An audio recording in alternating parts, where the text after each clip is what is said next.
Thank you all for being here. I have the pleasure of introducing our final keynote speaker, Mr. Allan Kanner. He's a graduate of Harvard Law and a practitioner with, as well as the founder of Kanner and Whiteley, L.L.C. Mr. Kanner will be presenting on proposed comprehensive statute that addresses wildfire, natural disaster, and it's going to be a focus on restoration as opposed to traditional tort damages. This can help improve the management and the protection of our forest systems. So please welcome via Skype Mr. Kanner.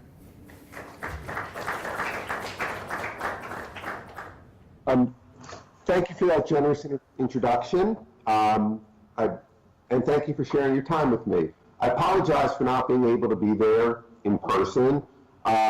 It's the Jewish Yom Kippur fast later tonight, and want to be with my family. But thank you for understanding and accommodating me with this. Can everybody hear okay? Yeah? Great. Thank you. Okay, my topic today is forest fires and how the legal system can do a better job of restoring damaged ecosystems.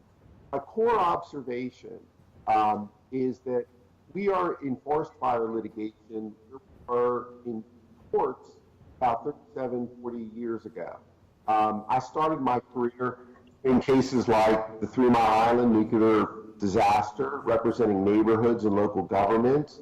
I did the Hyde Parkway Run dump site, which is right next to Love Canal, which was a very famous pollution case in the early 80s. And what happened was the tort system is very good at getting people compensation, and that's important in a disaster. It's very important after Exxon Valdez. But equally important is the need to do something about restoring damaged ecosystems and having a regime of law that will deter people from causing a disaster in the first place. And what my co-author, Kanner Whiteley, and I have done is we submitted an article which is going to be published in the spring. As it talks about the need for a new comprehensive federal statute to deal with some of these issues. We sort of think that OPA, Oil Pollution Act, is a good model. CERCLA is also a good model in certain ways. In the past, these federal laws have focused on things like hazardous substances and oil. What we're saying is that fire-induced damages are amenable to the same sort of model. And that's really what our topic is today.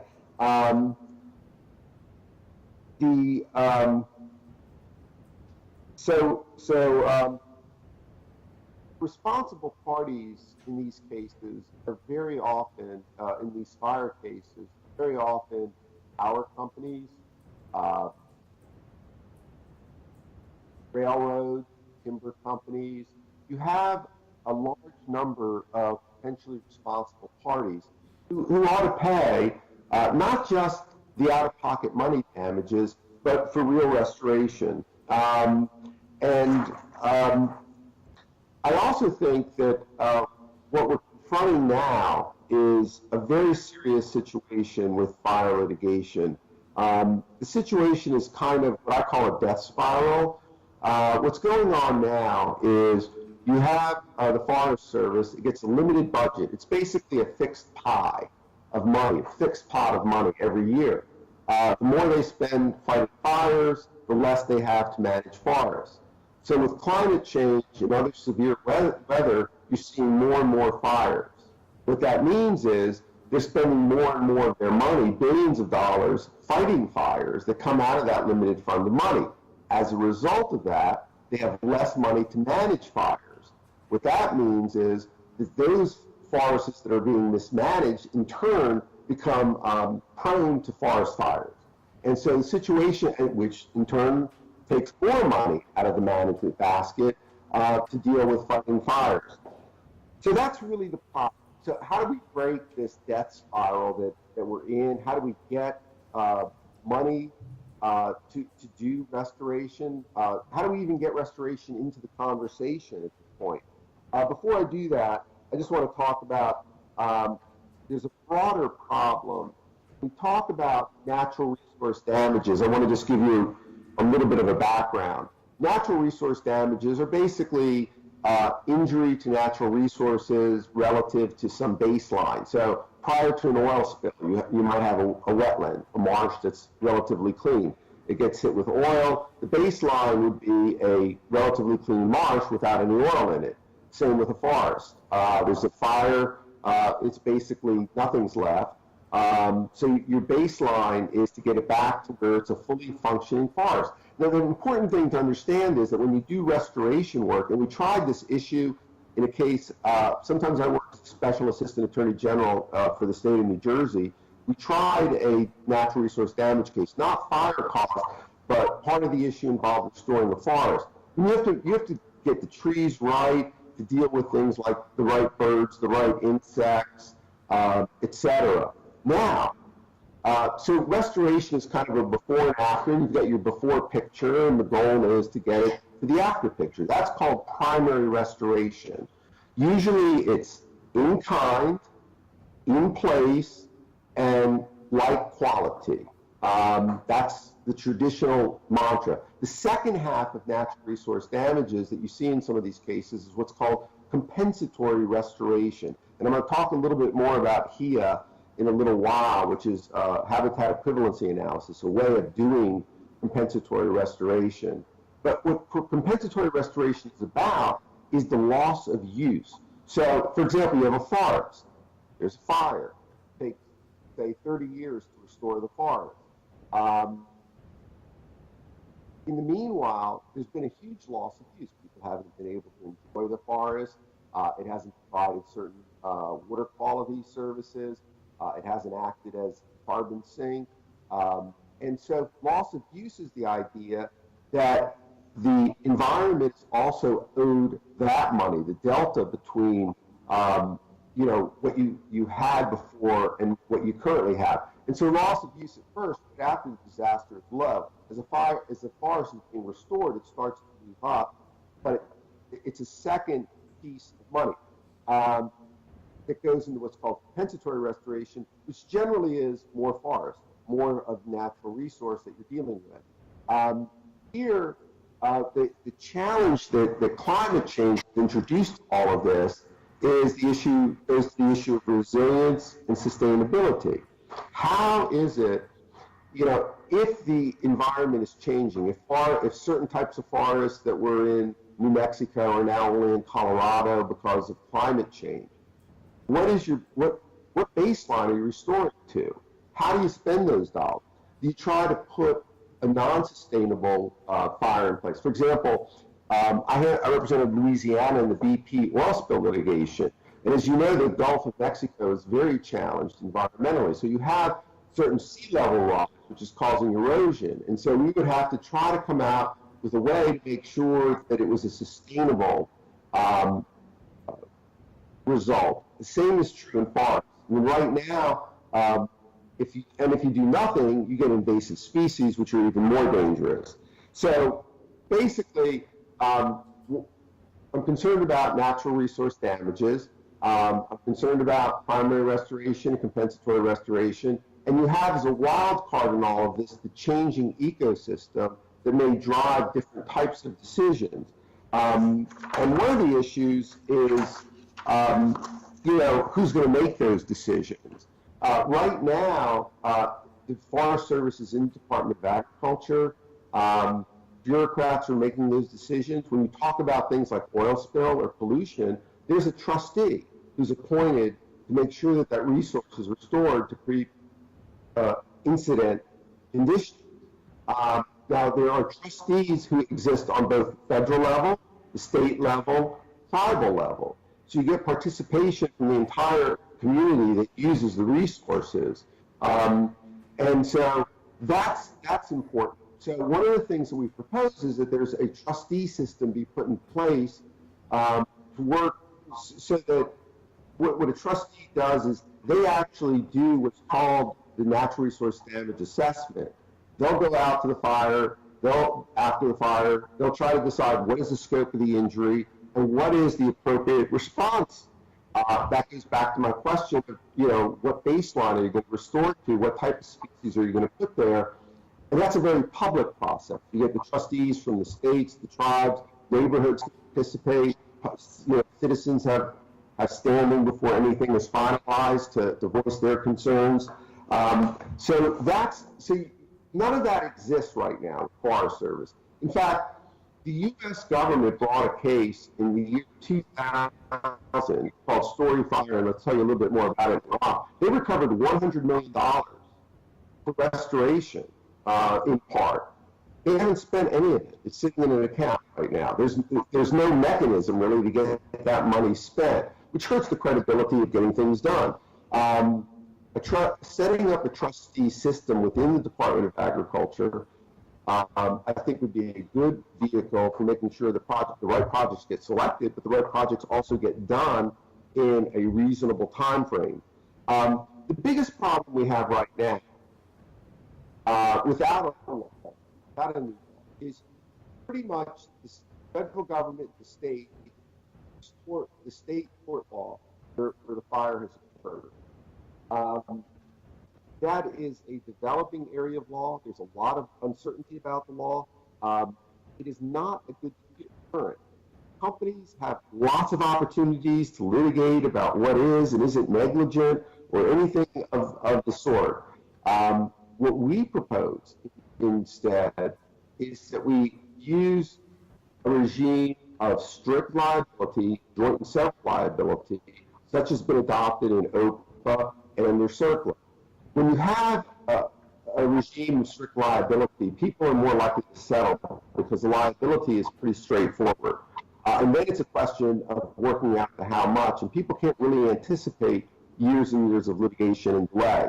When you have different state laws, you also have a situation where you can have a fire, and, for example, California may be more liberal than Nevada, so you get some restoration in California, but not restoration in Nevada. The other thing we've seen that is a little problematic with state law is, these are moneyed interests that are causing these problems. Railroads, power companies, timber companies. So they go in and they lobby for changes in state law, which is fairly easy to do. A federal law, I think, would be much tougher for people to lobby. There really haven't been any kind of major changes that we've seen in some of these federal laws. Currently, what the fire service is doing is, as I said, they've got to pay for firefighting and forest management out of a limited pot of money. Now that we have more fires, bigger fires, and fires closer to people, it's costing more money. The odds are the response costs, fighting fires we'll call response costs, which would include possibly having to relocate people who maybe shouldn't be living in certain locations. If that's the case, or giving them the option of moving, not forcing anybody to move, those response costs should be slam dunk winner. The government should know they can recover that. In OPA litigation and circular litigation, industry has gotten the message they're going to have to pay all of that money, so they may as well start paying up front earlier. Right now, prior to the year 2000, the federal government and the states pretty much used state tort law where they would try to recover money. The money damages were basically calculated on the fair market value of land, which is a type of property damage. That has nothing to do, it totally ignores issues like what is the ecosystem, what does it mean for soils, water courses, animal life, all of that was ignored. Ecological restoration was never thought of. While tort law certainly has the ability to evolve over time, we don't have a lot of time to play with when it comes to wildfires. The problem's getting more severe every year. Now, the feds did start, I mentioned earlier the Story Fire case, they did start to develop some NRD style damages. These really weren't NRD damages. It wasn't based on what's called an NRD assessment. There were no trustees involved. It was basically just an effort to try to figure out what compensation might look like. And for that, they used something called a HEA. I mentioned that earlier. HEA is a habitat equivalency analysis. So, which is another acronym in environmental law, the torture office, I guess. But the thing about HEA is it's based on the simple notion that rather than trying to monetize priceless natural resources, which is what people used to do up until about 15 years ago. What you can do with the HEA is you basically do a habitat for habitat analysis. So if 10 acres of forest are lost, you replace it with 10 acres of forest.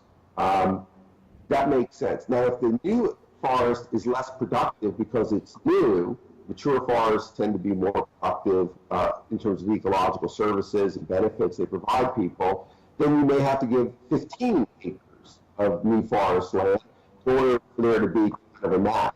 So what he does is habitat. You can also do something called REA, which is REA, which is resource equivalency analysis, and you can do things like just the trees, or just birds, or just fish, and both are used. And the courts have recognized these are valid methodologies, and they recognized it in the Story Fire case as a valid methodology. That case did not go to verdict. They ended up settling that case, as I said earlier, for about $100 million, which unfortunately still hasn't been spent. However, what higher damages do is they will, and that's one of the goals of the statute, is to make sure, I shouldn't use the word damages, I really should be saying real restoration. Government they want money damages for response costs, but they want real restoration for loss of use and for restoration purposes.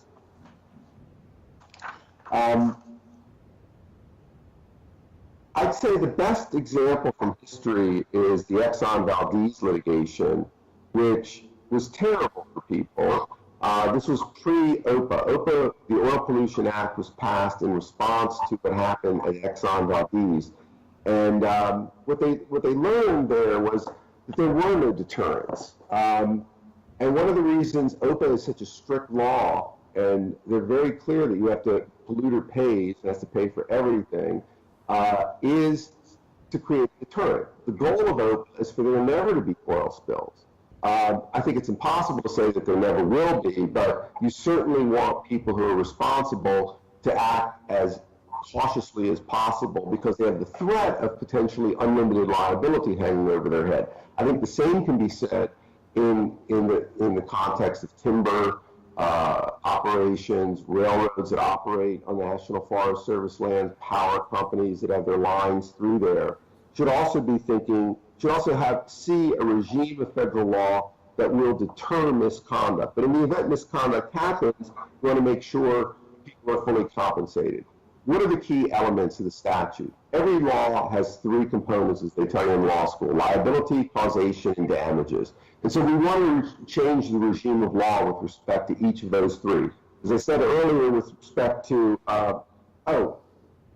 footnote. You want to preserve state law. All federal statutes like CERCLA and OPA have a reservation of all your state law rights. So that doesn't go away in all of this. It's supplementary if for some reason, under some circumstances, people think that's important. In the BP litigation, the state of Louisiana had a number of state laws and penalties that it felt were violated, separate from the regime of federal law. And so the state savings clause is supposed to preserve those opportunities. So liability, with respect to liability, strict joint and several liability. Question: what if you have multiple responsible parties? They can sue each other for what's called contribution down the road. And so it works itself out over time, but you only need to sue one. When I say it's strict liability, there are only going to be three defenses: act of God, act of war, act or omission of the third party. When you say act of God, well, what if lightning starts the fire? Well, very often what they've found is that lightning doesn't just start fires. Somebody has mismanaged an ecosystem in a certain way that has made it prone to fire. So when we talk about causation, you want to have concurrent causation so that in those situations, the person who's mismanaged the situation, a power company could have been, felling trees to build some power lines, left a mess out there, gets hit by lightning, bam, you have a major forest fire. That's a situation where they wouldn't have an act of God defense. It would be strict liability. So that's pretty much how the regime of law works. Now, there's a couple of things that are worth talking about with liability. One, should there be limits on liability? OPA put limits of liability in. Frankly, there are always going to be limits of liability, even if they're not expressed in the statute. Because you may say, well, Mr. Kanner, look at CERCLA. There's no limit of liability there, really. But there is. For example, natural resource damages under the Superfund law. That's not retroactive for 1980. So if you destroyed an ecosystem, the most you'll ever have to do is restore it to the condition it was in 1980. That, in effect, is a way of limiting liability for people who have done bad things. So you can expect with lobbying and all that people will be talking about things like limiting liability as much as possible. Another possibility would be insurance, federal reinsurance. Make sure that people who operate have enough money to pay full and fair damages, including natural resource restoration. A third option is mitigation banks.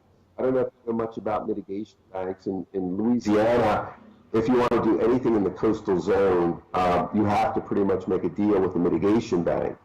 Now, we have things called, in the BP litigation, the defendants realized that they had ruined tens of thousands of acres of wetland. Analogy, somebody started a fire. What they did was they came in early and they said, look, we don't want to get stuck with a big loss of use damage after paying litigation. And they paid money in something called early restoration. A mitigation bank can be a vehicle for companies who are working in forest areas to in effect purchase discount credits in a mitigation bank, which, they'll, at a discount, they'll pay for, say, reforestation of a particular area that hasn't been developed previously. As that forest matures, their credits get more and more valuable in case they need those credits down the road to deal with liability. So in a way, and if you integrated the law with things like the rules about getting easements and the rules about managing land for the federal government, I think it could make mitigation banking work. It would also give us the ability to expand the public trust by creating new forest areas where none exist. This is also a great opportunity to the extent that in-kind, like quality, same place restoration is impossible. These mitigation forests could be very valuable in the long run to all of us as a society. So you want to think about the fact that these are expensive disasters. You want to think about ways in which liability can be mitigated. You also want to think about ways in which you can maybe turn it into a win with some of this sort of early restoration or prepayment that actually goes into a fully functioning ecosystem that is being managed by the trustees. So that's part of the liability thing, the liability analysis. Causation, as I said, current causation, but in addition, you don't want to have court proximate causation. That creates a lot of hurdles. In the environmental context, like CERCLA and OPA, courts have simply required a nexus, that it's resulting from liability. That causation is not the same as traditional proximate cause analysis. This also gives the defendant or the responsible party one less thing to hide behind and gives them an added incentive to dealing with the problem immediately, which is a good thing. I think it's in everybody's interest. I wanted to talk a little bit more about damages. So what are damages? You've got, when there's a disaster involving a forest fire, millions of acres, tens of thousands of acres, whatever, you're going to have removal or response costs. That's actually going out there, responding to the fire. Removal is going to be cleaning up the ecosystem. You're going to have natural resource damages, which I'm going to get back to. You've got real or personal property losses, and those should be included under the statute. Subsistence use, that's something that the book protects. In Louisiana, in the BP oil spill, tribes sought recovery for subsistence use. Actually, had a fairly large population in Cajun country where people basically just live off the land. And so this would be, they don't have tax returns for, whatever the hunting and fishing is, because it's basically supporting the family. So that worked out very well. And then government has lost revenues, lost profits, additional public service charges. All of those should be included. So both government and individuals would get other rights.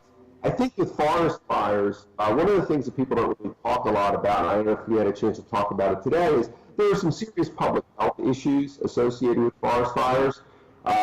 Children, asthmatics, elderly people.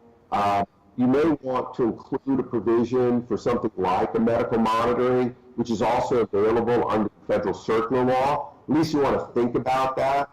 People could sue separately under state law, but state law varies. I know in Nevada, where I handle a big pollution case, they do recognize medical monitoring. California hasn't necessarily spoken. Oregon, I don't think they have a case on point yet. So you want to create a regime of law that removes uncertainties, that removes the opportunity for a defendant to just litigate novel questions by putting some certainty in on the front end. And the key thing with natural resource damages, as I said, there are two elements: primary restoration and compensatory. So your primary restoration problems, they're pretty obvious. You want to replace the forest the way it was before, ideally at that location. So restoration, but they also allow, as primary restoration, rehabilitation. So if it's partially injured, you can rehabilitate the forest and leave it in sight. You can replace it with a forest someplace else of like kind and quality. But you have to be sensitive to the fact that, because of their locations, forests serve a certain population base. And so if you're in Eastern Oregon and there's a fire, building a new forest in Idaho doesn't really help you as much as building it in Eastern Oregon. So that's sort of one of the key issues in thinking about primary. With respect to compensatory, want to be efficient, cost effective. That's what HEA does. HEA enables us to figure out how to best replace one forest with something of like kind using the HEA formula, which, as I said earlier, is well accepted. Now, when a trustee does this, under federal law in CERCLA and under OPA, there is a rebuttable presumption that is the correct answer. It's a rebuttable presumption because this is the agency that's the expert in making the site-specific determination.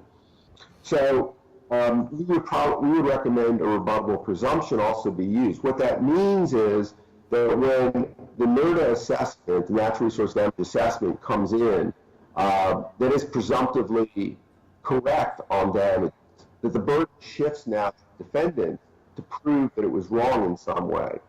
I think that's a very powerful tool, potentially could be a very powerful tool for a trustee to use. And we recommend it highly. And, the trustee is an important office, and people don't really talk about it enough, but, trustees are not just dealing with science, they're dealing with policy issues. They're dealing with regimes of law. They're trying to reconcile choices to the differential demands of diverse populations who may be potentially affected, all of which are important issues to deal with. Now, obviously, so those are the big pieces of liability, causation, and damages, and I'm happy to elaborate on any of those if people have some questions or the logic of the statute. I do want to say it goes without saying that we live in very difficult political times, for anything progressive like the new environmental statute is probably likely to get trumped in some way. And that's unfortunate. But I do believe that people politically want to avoid reasonably avoidable environmental harms, including forest fire, and that a regime of strict joint and several liability would be politically popular. And the goal of making those responsible parties internalize the cost, we call it the polluter pays, the firebug pays, is really the analogy here. And they should place our scarce natural resources in a way that is sustainable. There are many, many hard questions that remain, some of which we're going to end up punting to the trustee in the public participation process down the road. And also there's going to be questions about government liability for their mismanagement. You're seeing that now emerge as an issue in circular litigation, and we can talk about that as well. But my goal, Patron Riley's goal, is not to offer a comprehensive proposal, but merely to start a long and overdue conversation. I want to commend and thank the editors of the Journal of Environmental Law and Litigation for taking that vital first step and starting this debate and giving us an opportunity to present on it. I want to thank you all for your attention and happy to answer any questions.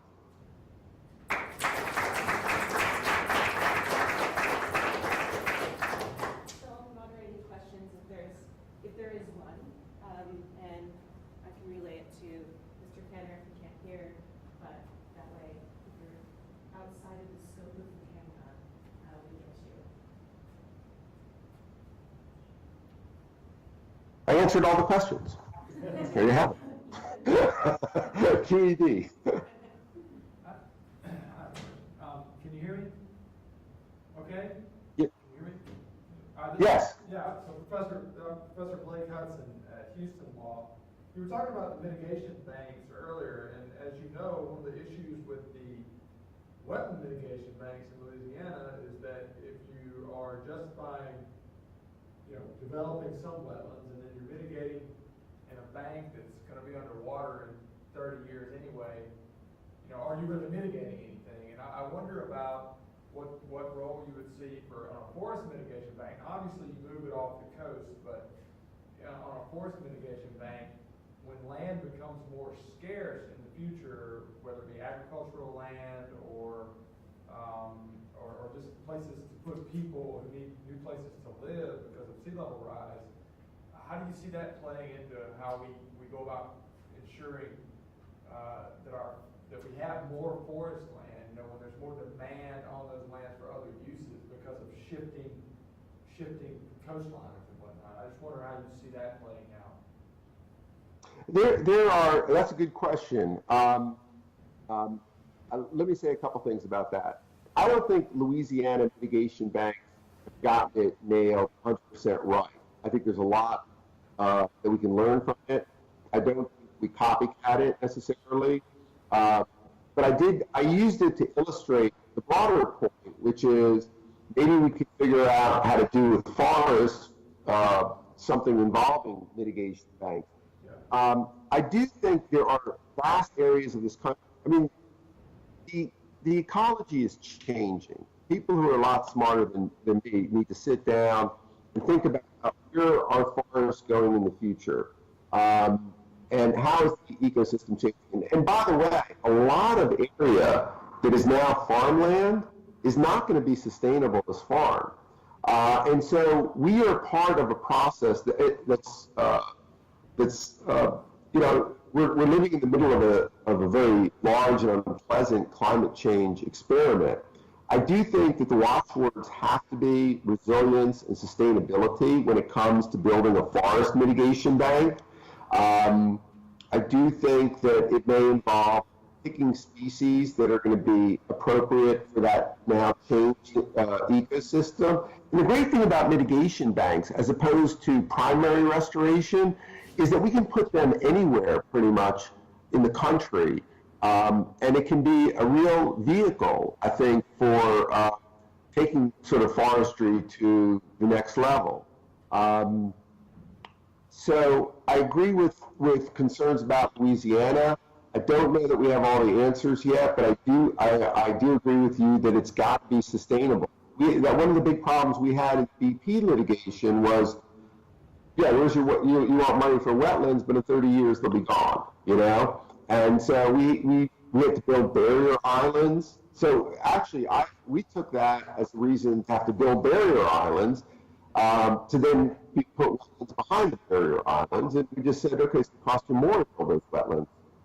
So there are ways to figure these things out, but there's going to have to be some adjustment. You know, I have a friend who has land in the Medicine Bow in Wyoming, and he's got this great forest that his great-grandfather came out there and built aqueducts, and in a place where you wouldn't expect there to be a forest. I mean, frankly, it's basic, but it's glorious.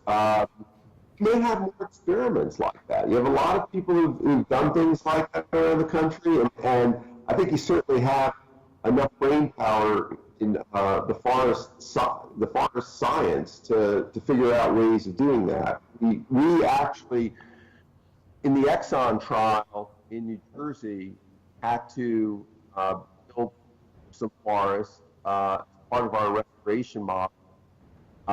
And I'll tell you, it's fascinating. These guys and gals really know what they're doing. So I think there's some opportunity there. Yeah, and to your Does that point, answer? just to follow, yeah, to your point, I mean, there's a lot of land in the middle of Alabama where I'm from where it was former agricultural land, but it's actually been turned into fish farms, catfish farms, you know, but they keep the fields, and there's no reason why it couldn't be timberland, but you need a driver, you know, you need a cap and trade program with offsets like AB 32 or, you know, or out in California, you know, to get the Exxon Valdez's of the world to pay some carbon credits to restore those former agricultural lands as timberland. So I agree that it could be a very useful tool to kind of expand the forest base for sure. Right, and part of buying early credits before you have a disaster is you let people buy them cheaper than they might otherwise have to pay, 80 cents on the dollar or something. You want to create a powerful incentive for companies that they will say, hey, we're going to stockpile some of these credits. And by the way, before I mentioned, what about insurance requirements? The insurance companies will be powerful drivers in encouraging companies to stockpile in their mitigation banks. And frankly, I think some of the insurance companies will also invest so that they've got some chips to play down the road. Thank you. You're welcome. Well, thank you for your question. I have a question for Mr. Kanner. This is Jocelyn Ostmo. I'm the editor-in-chief of the Journal. And thank you so much for being here with us today. I had a question about also about the mitigation banks, and how do you see that playing into the fact that companies may just do these mitigation banks as a cost of doing business and not necessarily be taking the safer or better alternatives to these types of practices? I mean, in oil companies, they buy all these mitigations, they buy them 80 cents on the dollar and bank a lot of those, and then they're not maybe taking best and safest practices to not have an oil spill because they have these mitigation banks kind of in the bank already. They know that it's going to happen, it's a cost of doing business. And so do you see that that interplay between companies really just saying this oil spill is the cost of doing business versus really taking the next step to make their oil collecting or oil drilling better, safer, more environmentally friendly? That's a great question. First, thank you for hosting this event. I really appreciate it, and I appreciate the opportunity to share ideas with such a committed crowd. Let me just say this. One of my concerns, yes, you're right. I have been suing oil companies for 37 years, and if they can figure out a way to game the system, they will game the system. And I'm not happy about that, but it does occur. On the other hand, there are smaller oil companies that may not be around, may not have the deep pockets. And why they're buying pipelines is beyond me. But if a pipeline bursts through one of these underfunded companies, it can be very hard to get full compensation. So I do think mitigation banks have a role. I think the bank has to be run by trustees. It can't be a private enterprise. It can't be something that gets easily scammed. In New Jersey, for example, we did natural resource damages, and one of the things we said to polluters was, rather than cleaning up here, your 10 acres of pollution, give us 100 acres of really pristine land someplace else in the near vicinity. And we got some great land, okay? But, we have to do thorough environmental due diligence. I mean, a bunch of those times, the oil companies would give us land that looked pretty good, but you dug down and there were 10,000 drums of toxic waste. And so we were just trying to pass it along. So you do have to deal with the scams. I think that in Forest Service, when you talk about Forest Service, some of the differences are, one, I think a lot of the players don't have the financial resources that you see in the oil companies. And so they're going to go to Congress and they're going to beg for some kind of limitation of liability. And to push back and say, well, look, they can buy some cheap credits early and it's a win-win, I think that's more of a political, attraction. But I do think that having the possibility of, say, joint several, strict liability, minimal causation, very extreme damages, that should be the deterrent effect. I mean, I don't think, if you're letting somebody buy credits at 80 cents on the dollar, it's still not in their economic interest to have a big disaster, to allow fire to happen. One thing that we learned in the BP oil spill case was the federal regulation of the oil industry was worthless. Less than worthless. We had an environmental impact statement talking about walruses in the Gulf of Mexico, and polar bears and all their emergency preparation for protecting them. I mean, it was a joke. So I think just strict liability and motivated governmental actors, trustees on the tribal, state, and federal level, that's the best we can do. It's not perfect, but, perfect shouldn't be the enemy of the good. I think this would be a vast improvement over the status quo. Great, thank you. But you could always, in New Jersey, for example, they have a treble damage provision, but if you're ordered to do something at the beginning of the case and they don't do it, the state can add a treble damage kicker at the back end, and something like that, the fact that that's a risk, might also factor into how people calculate their risks, and it might lead to more law compliance. I don't know. It's worth thinking about. Absolutely, thank you. Sure. Thank you for your question.